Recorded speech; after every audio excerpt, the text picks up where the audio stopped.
Hello friends, எல்லாருக்கும் வணக்கம். Welcome to my channel. இன்றைக்கி நம்ம இந்த வீடியோவில் பார்க்க போகிறது, இப்போ ரீசெண்டாக நான் ஸ்ரீவில்லிபுத்தூர் வரையும் போயிருந்தேன்னு சொல்லிட்டு நான் நிறைய வீடியோ அப்லோட் பண்ணிக்கிட்டே தான் இருக்கேன். ஒரு சிலர் பார்த்துருப்பீங்க. பார்க்காதவங்க ப்ரீவியஸ் வீடியோஸை போய் பாருங்கள்.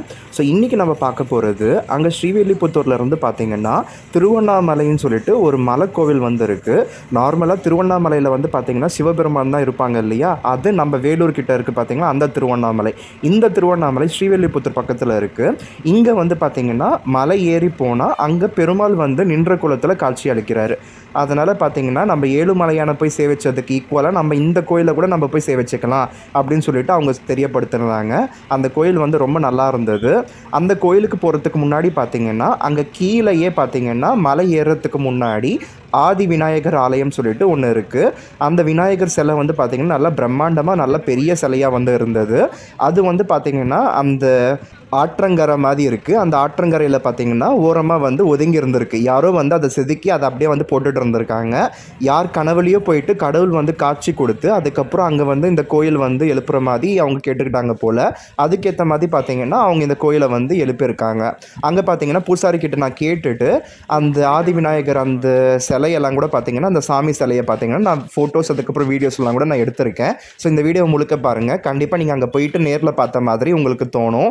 ஸோ கண்டிப்பாக இந்த ஆதி விநாயகர் நம்ம எல்லாருக்கும் அருள் புரிவார் சொல்லிட்டு நம்ம நம்புவோம். ஸோ நான் ஸ்ரீவில்லிபுத்தூர் பஸ் ஸ்டாண்டில் இந்த திருவண்ணாமலைக்கு நான் பஸ் ஏறின உடனே பார்த்தீங்கன்னா அந்த ஊரில் ஒரு பையன் இருக்கார். அவர் ரெகுலராக இந்த கோயிலுக்கு போவார் போல். நீங்கள் ஊருக்கு புதுசான்னு சொல்லிட்டு அவர் பேச்சு கொடுத்துருந்தாரு. அதனால் பார்த்தீங்கன்னா கடைசி வரையும் கூடவே இருந்து அந்த கோயிலெல்லாம் கூட சுற்றி காமிச்சிருந்தார். அதனால் பார்த்தீங்கன்னா அவரும் இங்கே இந்த துளசி மாலைலாம் கூட வாங்கியிருந்தார். துளசி மாலை கூட பார்த்தீங்கன்னா 30 ரூபாய்க்கு கொடுத்துருந்தாங்க. ஸோ அது பார்த்தீங்கன்னா பெருமாள் கோயிலன்றதுனால இந்த துளசி மாலை கண்டிப்பாக விற்பாங்க இல்லையா? அதை நம்ம வாங்கிட்டு போயிட்டு நம்ம பெருமாளுக்கு அர்ச்சனை பண்ண நமக்கு நல்லது. ஸோ இந்த கோயிலுக்கு போகிறதுக்கு முன்னாடி பார்த்தீங்கன்னா அந்த சன்னதி தெரு மாதிரி இருக்குது. அங்கே பார்த்தீங்கன்னா பழைய காலத்து மண்டபமெல்லாம் கூட பார்க்க முடியுது. முக்கியமாக திருவண்ணாமலைன்னு சொல்லிட்டு போட்டுட்டு அங்கே அண்ணாமலையாருக்குன்னு தனியாக ஒரு கோயிலும் வச்சுருக்காங்க பாருங்கள். ஸோ இந்த தெருவில் பார்த்தீங்கன்னா இந்த கோயிலெல்லாம் தாண்டி போனதுக்கப்புறம் பார்த்தீங்கன்னா கடைசியில் இந்த பிள்ளையார் கோயில் இருக்குது. இந்த ஆதி விநாயகர் கோயில் ஃபேமஸ் தான். இந்த விநாயகர் கிட்ட நம்ம எது வேண்டுனாலும் நமக்கு நல்லதாக நடக்கும்னு சொல்லிட்டு அவங்க சொல்லிக்கிறாங்க. அங்கே பார்த்தீங்கன்னா ஒரு பெரிய குளம் மாதிரி கூட இருக்குது. அந்த குளத்துக்கு பக்கத்துலேயே பார்த்தீங்கன்னா இந்த அரச மரத்தடி பிள்ளையாரும் பார்க்க முடியுது. நல்ல பெரிய சைஸில் ஆதி விநாயகரையும் நம்மளால் சேவிச்சுக்க முடியுது.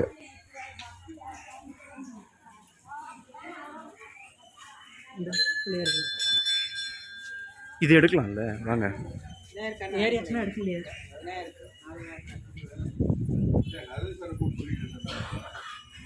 இது ஆமாம் சார்.